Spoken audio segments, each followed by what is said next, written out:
passer pour je vais voir. Et dans le fils dans un bureau, mais dans l'auditoire, Je veux constater que tu es réellement là. À travers tes mains balancées. Bon, alors tu es en temps d'aller. Que le Seigneur te bénisse.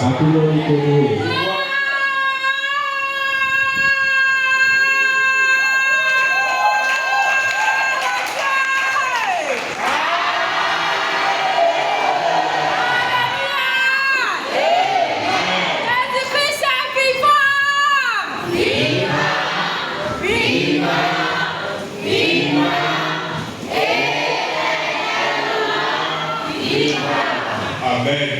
Amen. J'ai cru que quand on a toqué n'est pas là, c'est fini. Mais nous avons maintenant toqué deux ici. Que Dieu soit loué. C'est une manière de parler. Tu n'es pas maintenant toqué deux. Donc, comme vous dites, il y a une interprétation. Elle doit être comme nous. Voilà, si vous pouvez le faux. Et elle le faux. Maintenant toqué c'est encore le faux. Elle maintenant toqué deux. Voilà. C'est pour dire seulement que quand il y a une animatrice, il y a toujours une autre animatrice qui est là. Oh, mais non, on a d'autres. Et alléluia, qui est toi, tu as des pour les autres. Ok. Ce matin, nous allons encore écouter la parole de Dieu. Nous entendons de l'autonomie spirituelle.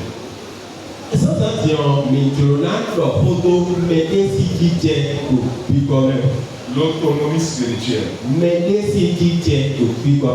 Nous allons lire Marc chapitre 12, verset 28 à 30.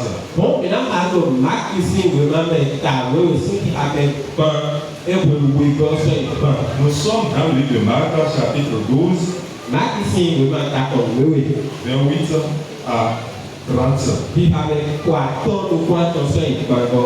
Un des scribes qui les avait entendus discuter, sachant que Jésus avait bien répondu aux Sadducéens, s'approcha et lui demanda: quel est le premier de tous les commandements? Jésus répondit: voici le premier.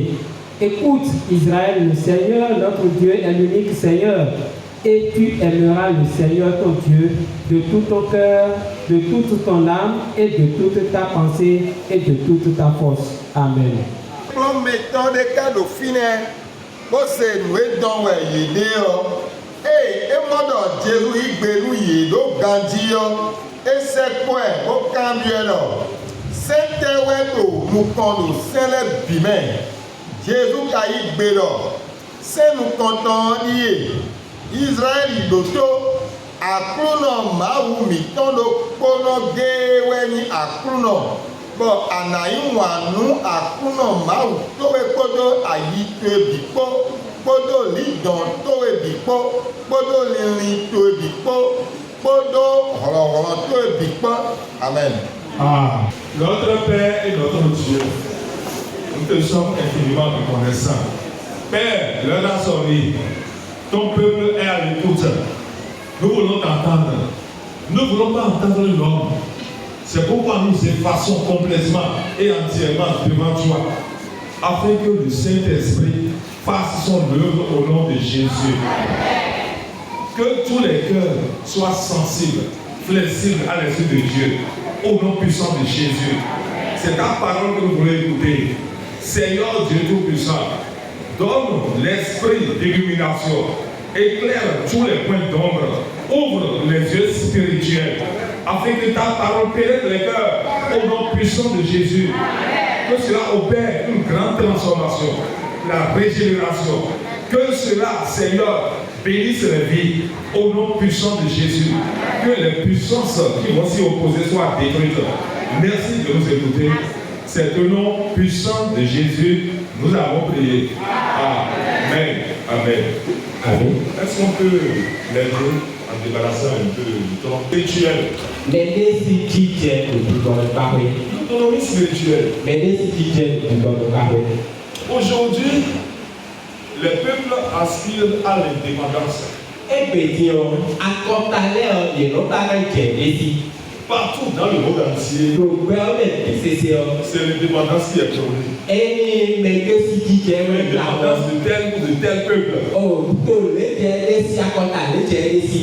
C'est pourquoi aujourd'hui vous allez constater que beaucoup s'affrontent. Il y a des conflits, il y a des guerres, des hostilités, la rébellion. Il y a beaucoup de choses sur la planète Terre. Ewé sọ mi náà gba ìwúlò ékèjì ọdún kékeré tí ìgbọ́dọ̀ jíjọ rẹ̀ àwọn tó mẹ́ta sọ́mẹ́lẹ́ ló sí àmì. Dans le but de se libérer, dans le but d'être indépendant. Bon, il faut que ta somme yéyé ouais bon, to lé ní bẹ́ẹ̀ bó náà sì kó jẹ kúrò kókó. Souvenez-vous de l'histoire de la Russie et de l'Ukraine aujourd'hui. Mi pọ́n ẹyin Russie kótó Ukraine tó fi tàn ẹ́ lèmi. Qui s'affrontent. Ee ló ta sọ ẹ̀ Guerre fratricide, sanglante, àwọn point fini. àwọn ẹlòmíràn fún ẹ̀ mọ́ kọ́kọ́ pẹ̀tọ́ ló kú yé bẹ́ẹ̀ bọ́ ẹ̀ máa ẹ̀ nà ló tẹ ẹ̀ lóye. Parce qu'on veut être indépendant. Lóye tẹ o tó ẹ̀ bá wọn náà jẹ̀rẹ̀ lẹ́sìn. La liberté a des prix à payer. Nous avons ce qui est tout le monde à parler de quoi souhait. Même dans le domaine spirituel. Quelqu'un qui commence à parler là. Et ce matin, je voulais vous parler de cette indépendance-là. Bon, cette autonomie spirituelle. Sans qui ont dans le rôle mais si qui est au bigomet c'est quoi l'autonomie spirituelle? L'autonomie spirituelle, c'est la capacité à se prendre en charge sans s'appuyer nécessairement sur un objet ou sur une personne.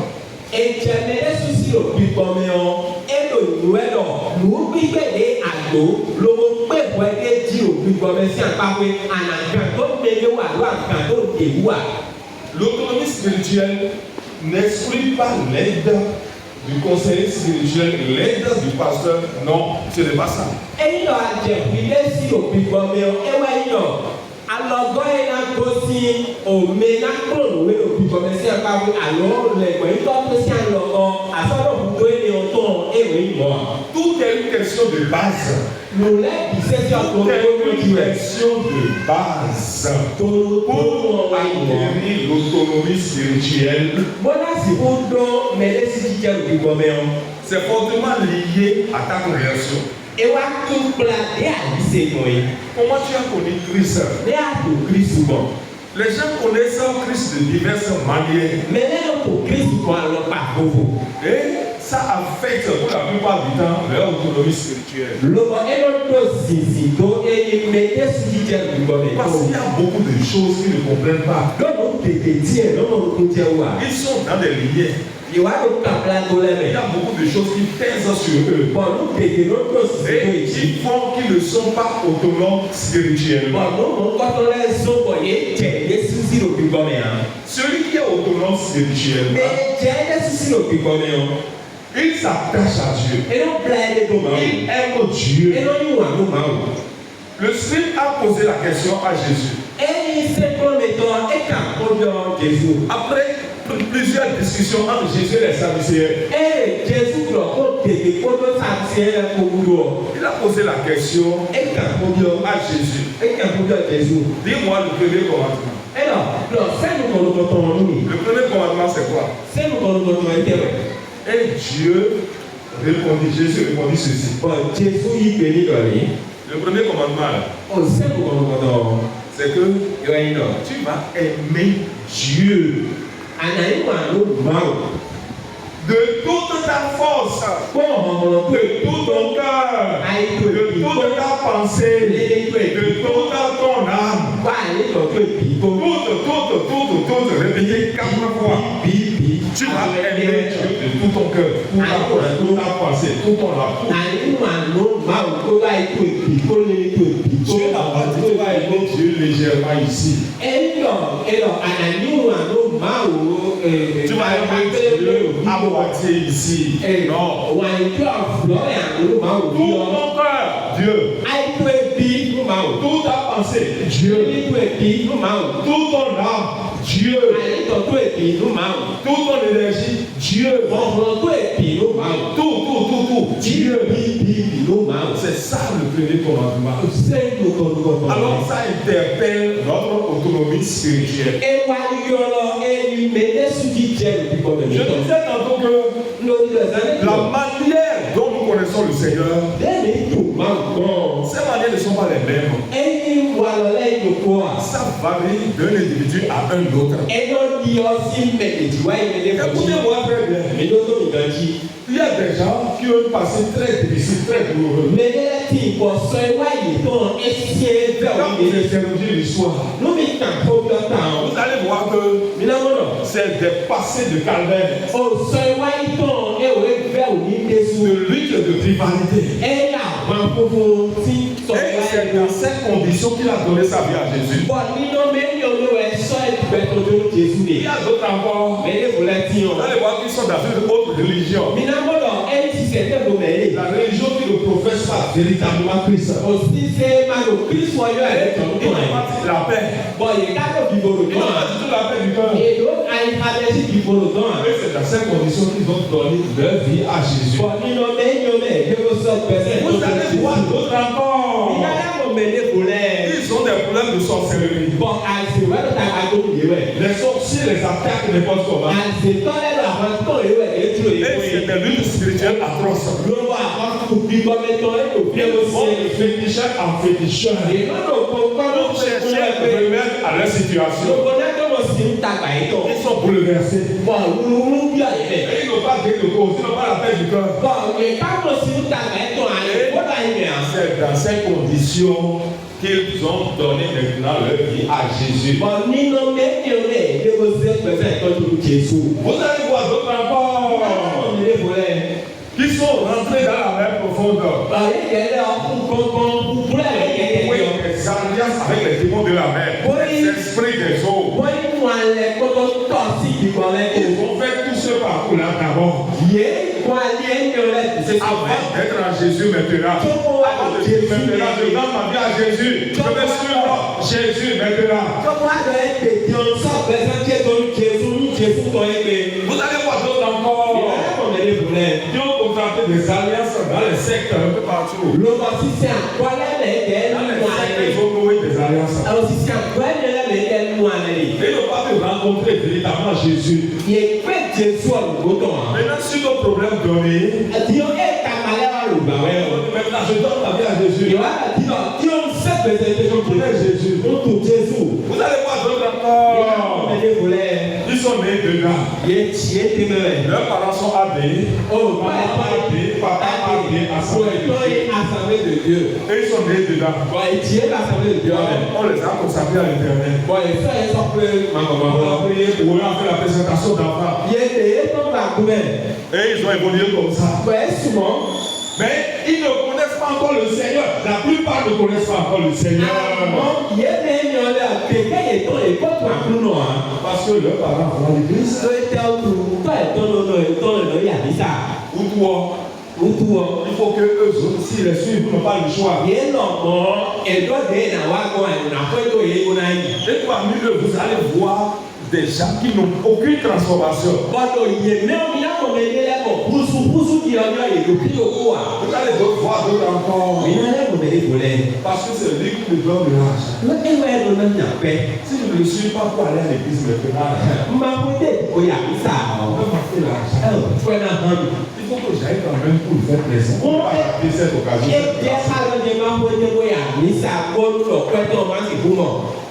Donc, les manières dont nous chacun connaît ce Christ-là, ça diffère. Et ça influence notre adoration. Ça influence la manière d'adorer Dieu. Ça influence la manière de servir Dieu. Il y a des gens qui sont nés dans des familles. Et dans ces familles-là, c'est des choses tragiques qui se passent seulement. C'est des choses tragiques qui se passent. Et ils ont pris la décision. Prêcher Jésus. Ils ont dit maintenant, il faut que j'échappe. Je vais me réfugier sous les pieds de Jésus. J'ai une diaconesse à Zoko, là où vous avez quitté là.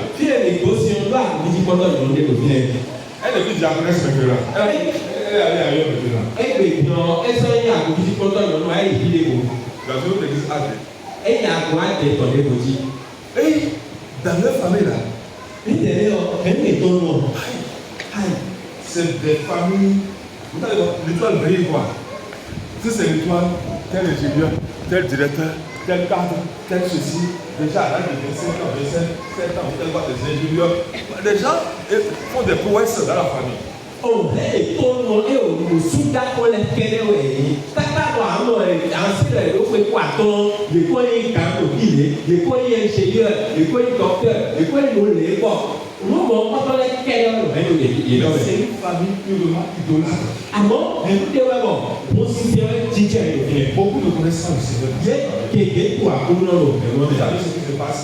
On apprend de l'âge de fleurs là. Et non, non, et qu'on peut le rabattre, et On commence à briller là.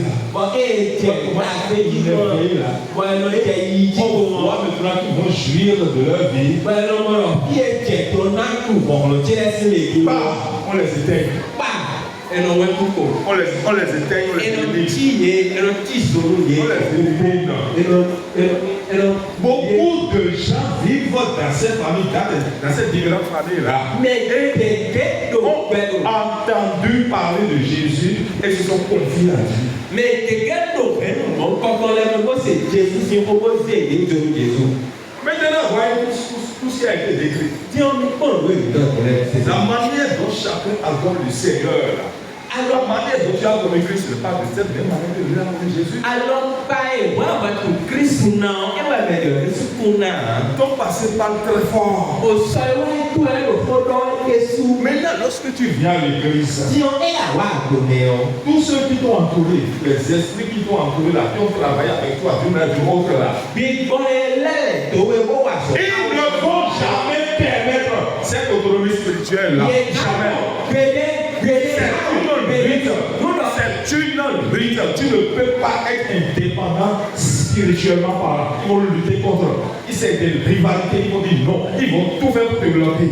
Big Boy, il est là, il est là, il est là, il est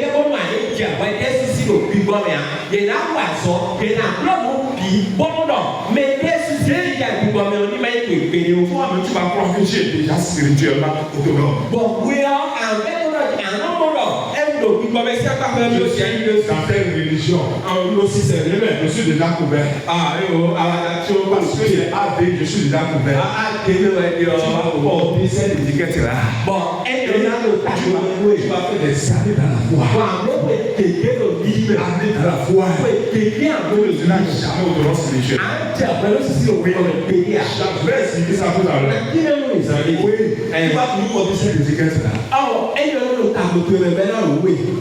Beaucoup ne sont pas autonomes tout simplement parce qu'ils s'appuient sur des choses données. Mais quelqu'un pour j'ai sinon si le plus bon bien que tu quand j'ai de là Oui. Et tu peux voir ici. Et quoi, mais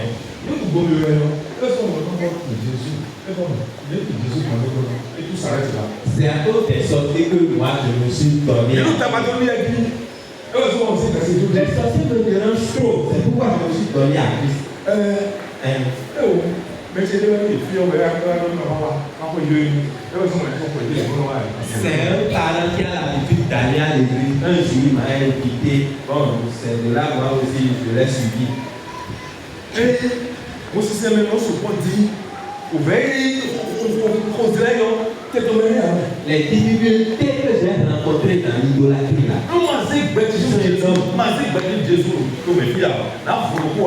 Si je ne donnais pas ma vie à Jésus là, je ne vais pas avoir la peine.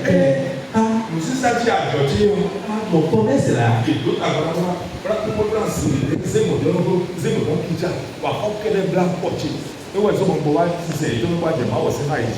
Ils ont tout fait pour que je ne vende plus. Et c'est pourquoi j'ai donné ma vie à Jésus pour être à l'abri.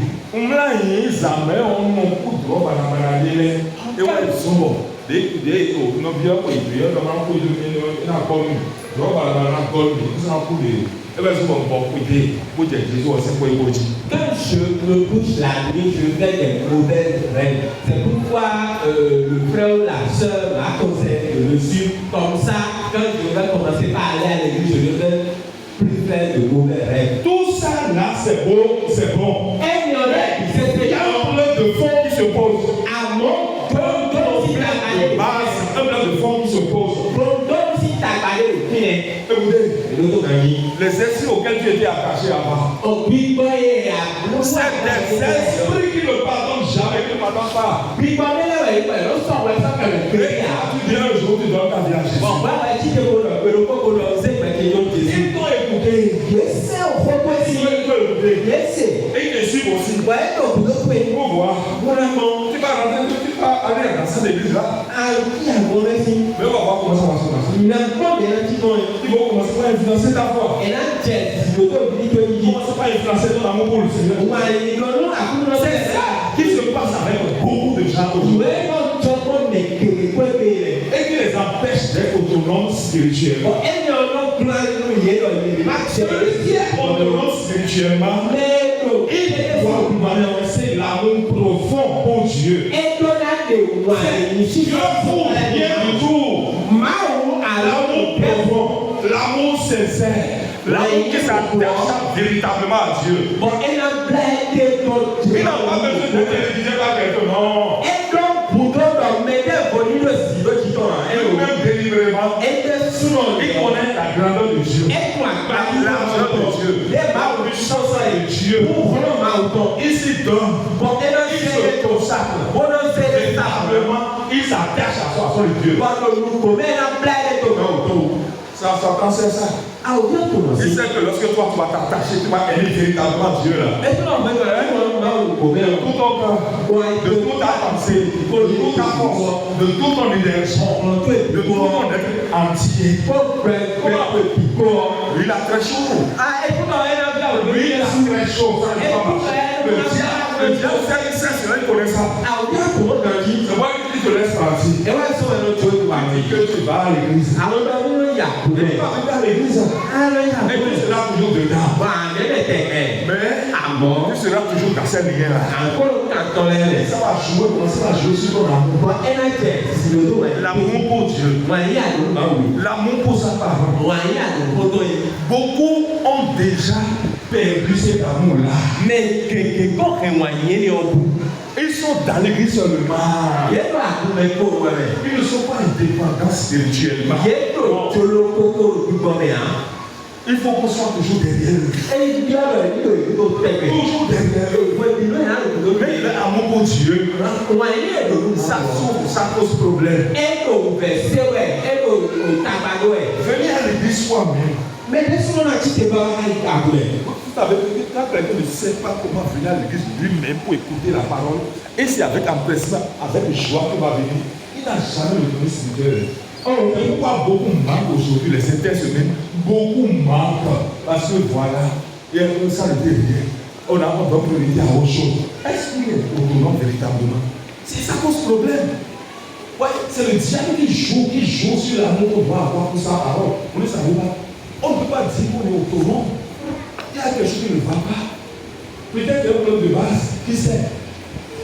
Mais toi, mais elle a dit, bon, non, il est mal, non, papa, bon, non, bon, à vous, mais ouais, donc, voilà, c'est mal, bon, à vous, mais ouais, donc, et à papa le dit, bon, bon, et on peut nous y est, et là, le roi, mais bon, quand on est, y est, et donc, et donc, et des sur le plus bon, bon, comment, à ouvrir, et donc, si donc, il y est là, nous, Christ, écoutez. À l'église primitive, dans cette église-là, qu'est-ce que la Bible dit? Que tous ceux-là qui ont donné leur vie étaient assidus au temple, réguliers au temple, avec persévérance, empressement, ils venaient pour adorer. Ça veut dire qu'ils sont autonomes. Donc, à quoi spirituel? Mais les bouées sont présents dans Jésus. Il y a non doit papa, il y a non moyen, on a non wa mais on a non seulement pour faire le niveau les démons que tu avais posé pour Paris là, tu penses qu'ils vont laisser complètement? Oh, il y a ma way à tout. Avec toi, il a tout le monde. Je vais me voir dans la carte on va essayer de avec ça, il faut essayer. Avec ça, il faut essayer. Ah, bien, moi aussi, je vais ça pour moi, pour faire il faut essayer. Et ouais. wàyí lé wọ̀nyí náà gbóná jésù wọ̀ ìdá sọ́dà yẹ wọ̀ ìdá gbó kákáká bẹ̀ náà kí mìíràn ní náà ti wọ̀ rẹ̀ àbúrò àbúrò wẹ̀ bẹ̀ náà kọ́ náà ti wọ̀ ayé gbọ́ bá àbúrò àbúrò wàyí lè wọ̀nyí àdúgbò fún bọ́ọ̀tò kó o gbá tó náà ń sìn wẹ̀ bíbélì bíbélì ìdá tí yẹn ni c'est ce qui font parce que le gars là il est là et ouais c'est ce qui empêche l'autonomie spirituelle. Nous avons des causes ça. Nous avons plein de noms, mais qu'est-ce que c'est dit le plus et on peut faire le grand petit, le ancien petit. Ici on a baptisé. Ici on va voir ça. Oh, on met les symphonie. Oh, pourquoi il y a enseignant l'école de dimanche. Parce que tu as pris d'âge dans la foi. Non, le diable n'a pas peur de ça.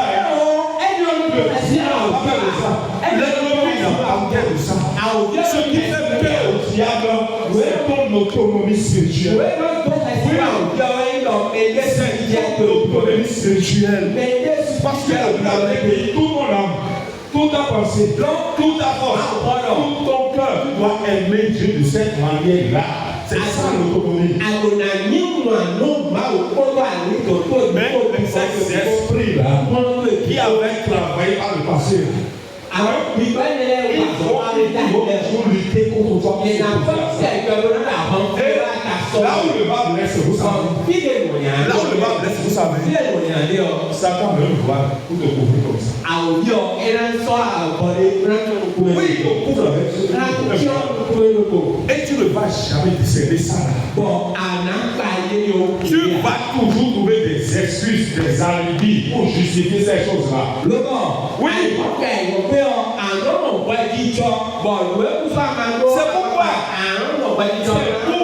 C'est pourquoi aujourd'hui, le manque de temps là.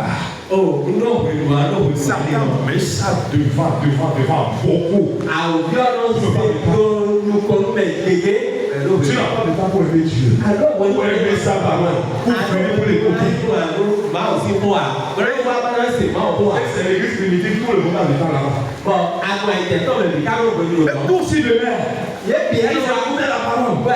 Ils étaient assidus. On ne les obligeait pas. C'est ça le dépendance spirituelle. C'est ça le spirituel. Ils ont compris. Oui, ils se donnaient à la prière.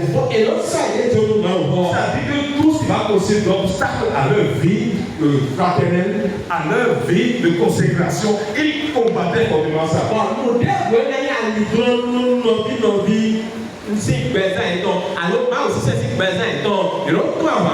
Ils combattaient tout ce qui va contrecarrer leur vie de prière. Tout ce qui va les empêcher là, les forces qui vont les empêcher de faire l'œuvre de Dieu là, ils combattaient ça fortement. Les pierres étaient les influences de leur époque. Oui. Ils passaient seulement, ils sont donc guérissés les malades. Pierre passait et son nom guérissait les malades. La présence de Dieu est là. La présence du Saint-Esprit est là. Parce qu'ils sont affranchis. Ils ont été éclairés. Dieu était illuminé. Oui, Dieu a illuminé leurs yeux. Ils ont vu là où aller. Ils ont le discernement. Là où vous tapez fort, les exercices les dérangent. Tout ce qui les empêche pour aimer Dieu, pas. Tout ce qui les empêche pour aimer sa parole, pas. Il renverse ces hôtels. Il renverse tout. C'était des grands. Ils adoraient tellement Dieu. Ils aimaient tellement Dieu. Et on les a su comme des petits Christ. C'est pas un qui ont donné ce nom-là. L'histoire de l'église. Ces gens-là qui se consacrent vraiment.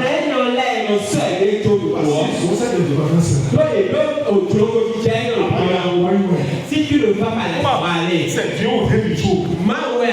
C'est sa maison ou rien du tout. C'est la parole de Dieu ou rien du tout. C'est la prière ou rien du tout. Il persévérait. Il fonçait. yìí. C'est pourquoi David même disait, ẹ wá sọ David lè sọ. je suis dans la joie. wọ́n gba àkíyèsí Quand on me dit allons à la maison de l'Éternel. Parce qu'il a une autonomie spirituelle. Il est régénéré, il est transformé. Il n'a pas pris les choses de quelque derrière pour le pousser. Lui-même, il est là. Souvent, il est là. Il ne regarde pas à droite. Il ne regarde pas à gauche. Il regarde son Dieu. Il sait qu'il a rendez-vous avec son Dieu. Et il vient pour l'adorer. Il vient pour se consacrer à lui. Il vient pour le servir. David avait cette compréhension-là. Il ne s'était pas laissé enrôler par des liens. Souviens-toi, là où tu as quitté. La manière dont tu as donné ta vie à Jésus. Ce dans quoi tu étais là. Ce dans quoi tu étais. Il faut savoir que c'est lui contre toi. Lui contre toi.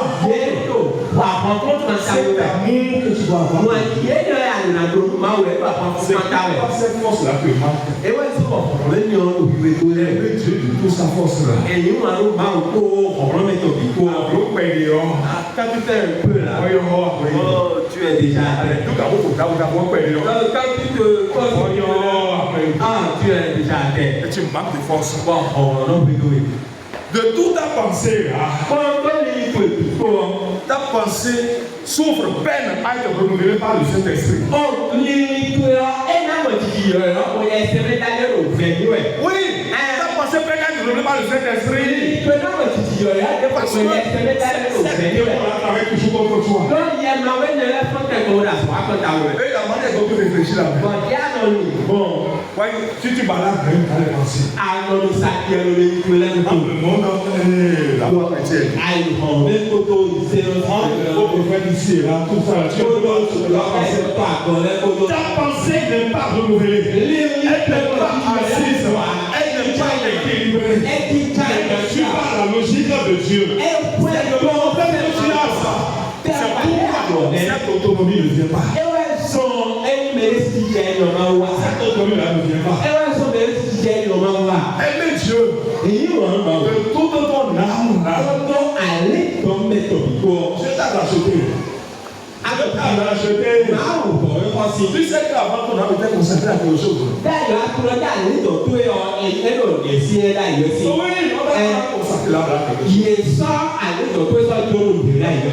L'âme a été consacrée à quelque chose. Comme si tu habitais avec des gens. Lors de ton parcours là. Non, lors de ton parcours. Ton évolution dans la vie active. C'est pas ça. Lorsque tu es appelé à rentrer dans la phase active de ta vie, tu es connais ton cible là, il y a un son là, c'est un divin là, tu es connais ton cible. Aïe, attends, il y a des gens qui les ménages. Tu as mis des mètres dans les choses qui sont non moi. Alors que il faut il y a des chances, pas de chance, ouais. Après, il y a des gens, il y a des gens qui ont été ouais, bon, millionnaire du pays. Bon, merci beaucoup. Bon, tu as traversé tout ça, tu as parcouru tout ça. C'est pour que cet esprit-là, pour te laisser comme ça. Bon, ici, je suis chrétien, je suis devenu chrétien. Oui, viens, tu vas asseoir. Si tu veux là, tu viens là comme tu veux. Tu ne sais pas que ce sont ces esprits qui travaillent contre toi. Les Satan ne pardonne pas, ne te laisse pas comme ça. Tu as besoin d'être affranchi, d'être libéré. Il faut que tu en sois conscient d'abord. Il faut que Jésus d'abord tu en sois conscient. Pour briser cette étape, briser cette lumière là. Sinon tu vas toujours dire que je suis dans la foi, je suis chrétien, je suis chrétien. Rien ne va se passer comme on peut faire des temps de prière sur toi. Est-ce que toi ne fais la volonté? C'est ça qui est la question d'abord. Les temps de prière qui est la chose. Non. Ce n'est pas les balades par-ci par-là, c'est pas ça. Ça ne va pas aborder complètement. Il y a un problème de fond que tu dois faire. Un problème spirituel de fond que tu dois faire. C'est ça, c'est important. Ton discernement d'abord. D'abord. cœur. Ton cœur s'ouvre au Saint-Esprit. Ton cœur s'ouvre à l'Esprit de Dieu. Ton cœur est au travail de la vie. Et ça passe par l'humilité. Ça passe par l'humilité. Pas l'humilité d'abord. L'autosuffisance, qu'est-ce que ça apporte de bon? L'autosuffisance spirituelle, qu'est-ce que ça apporte de bon?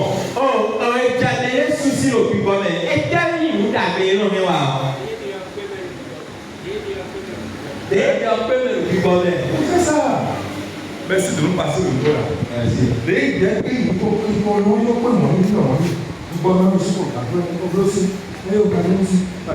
Non, nous coûtons là en temps. Voilà, Dieu a donné le pays. On peut ici avec Dieu, c'est notre problème.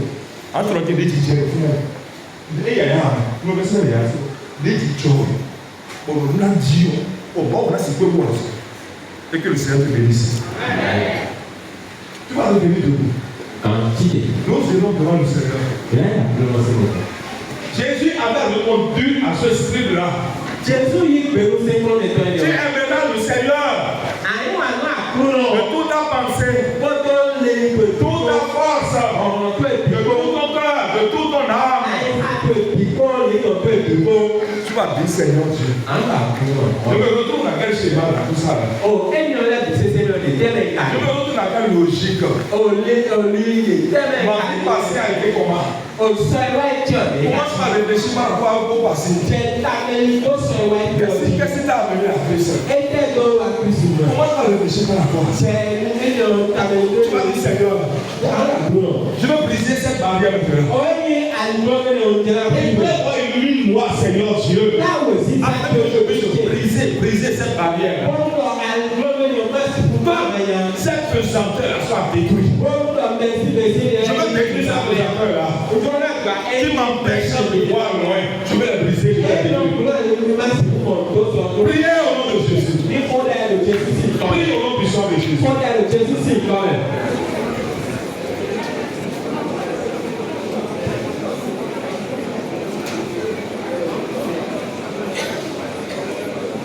Avec les bons bras, les voitures. Allez, ça va bien. Nous mettons le jour. Allez, nous allons le faire. Allez, nous allons le faire. Moi, je vais le faire. Mais vous avez dit, vous dites, moi, je vais le faire. Oui, tu dois le faire. Les gens qui sont au petit peu, quand on est en place, et quand on est aussi bien en gros, on est avec le mot. Parce que on est on a parlé de ça. C'est what is the way. By aussi demande le concours du Saint-Esprit. Il va se révéler à toi. Il va briser ses barrières. L'autosuffisance spirituelle. Mais quoi il a bon, il a bon, il a bon, le baptême. Le baptême n'est pas bon. Le baptême, de la année pour le moment, nous déguisons. On l'a dit pour nous, mais il fait mon bon. Faudrait. C'est donc la grande Seigneur, je veux boire de l'esprit d'humilité. Je veux me forcer devant toi. Je veux m'humilier entièrement devant toi. Pour que l'Esprit Saint prenne le contrôle de ma vie. Pour que l'Esprit Saint me prenne davantage. Prie au nom puissant de Jésus. Jésus-Christ est ton Amen. Tu iras encore devant le Seigneur. Dieu qui t'a donné la force. Et tu exerces tes activités avec force. Tu es très chaud bouillant pour tes activités. Et maintenant, quand tu viens pour faire les quelques jours à l'église, tout te fatigue. Tout ennui, tout te fatigue. Que ça finisse vite que je vais partir. C'est pour Dieu qu'on sacrifie. Non, c'est pour Dieu qu'on sacrifie. Oui, ça ne coûte rien. Le plan d'autonomie se pose à ce niveau-là aussi. Tu vas encore prier. Tu vas dire Seigneur Dieu. Je veux t'aimer de tout mon cœur. T'adorer de tout mon cœur. De toute ma pensée. De toute mon âme. Avec toute ma force. Permets n'en soit ainsi pour moi. Na boni boni. Tu n'as toute ma vie terrestre. Tous les démons qui s'opposent soient détruits. Que les sorciers qui vont s'y opposer soient neutralisés. Parce que je suis parmi eux. Je travaille avec eux, je suis toujours eux parmi eux, marcher au service partout. Et ils font des choses contre moi.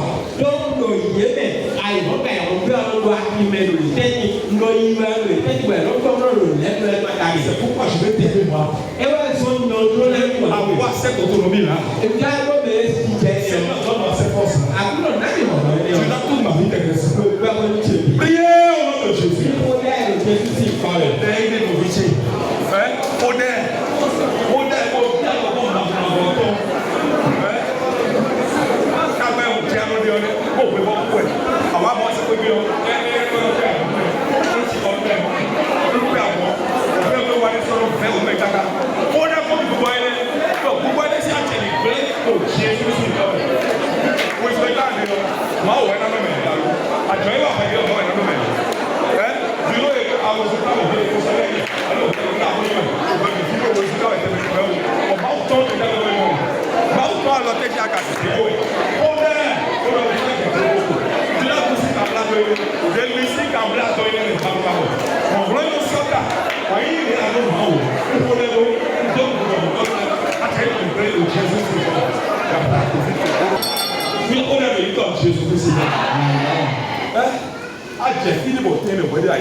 Tu vas dire comme Daniel, qui a acquis cette autonomie.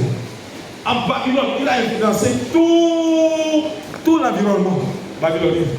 Le Saint-Esprit a déjà influencé tout le monde. Allez, va dans le gars. Il bloque à gagner. Il bloque à sous tout le monde. Il bloque à aider. Alors, Daniel a bloqué. A bloqué quoi? Il a bloqué quoi? En fait, pour se rendre à terre, qu'est-ce qu'il a? Avec quoi? Il a décidé d'avoir un son. En ce qui est le vrai du mal. À quoi? Oui, bon. Alors, attention, il y a vrai du mal. Il y a le plan bon. Alors, faut pas. Attendez, je dois vous dire. Attendez, va essayer de voir moi. À la fois des types. Bah, donc, je vais dominer tout ça. Je vais au-dessus de la mêlée. Être au-dessus de la mêlée, c'est Saint-Esprit. Je veux influencer mon environnement. Influencer mon environnement. Mon environnement spirituel. Mon environnement économique. Mon environnement professionnel. Je veux tout influencer maintenant. Seigneur, soutiens-moi. Priez au nom de Jésus. Jésus-Christ. Amen. Tu vas élever ta vie. Ça, on a pour les mots. Mais c'est des choses que c'est des data. Mais le moment où tu as non, il ne faut pas. Il ne faut pas. Il ne faut pas. Il ne faut pas.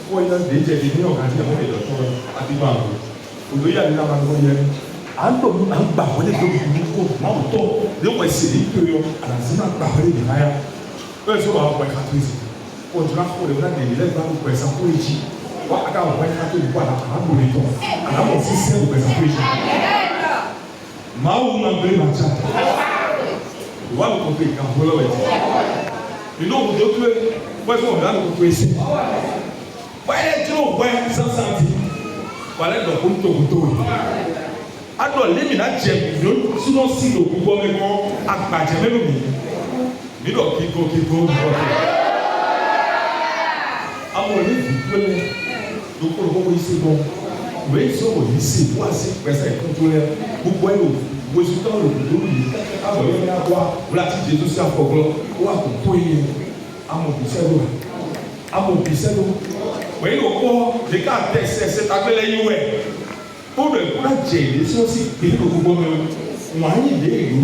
Yesemi Yakobia Pesapole. Yesemi Yakobia Pesapole.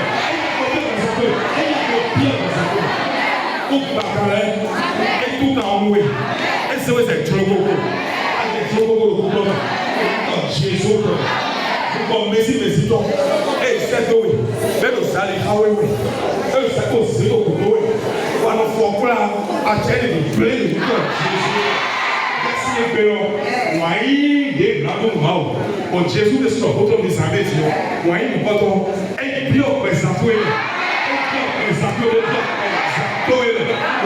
Jésus, débalou Jésus. Nous avons bao. Pour les nids pico. Jésus. Jésus. Nous avons bao. Quoi il a tué pico. Jésus. Jésus. Nous avons bao. Quoi vous avez tué pico. Jésus.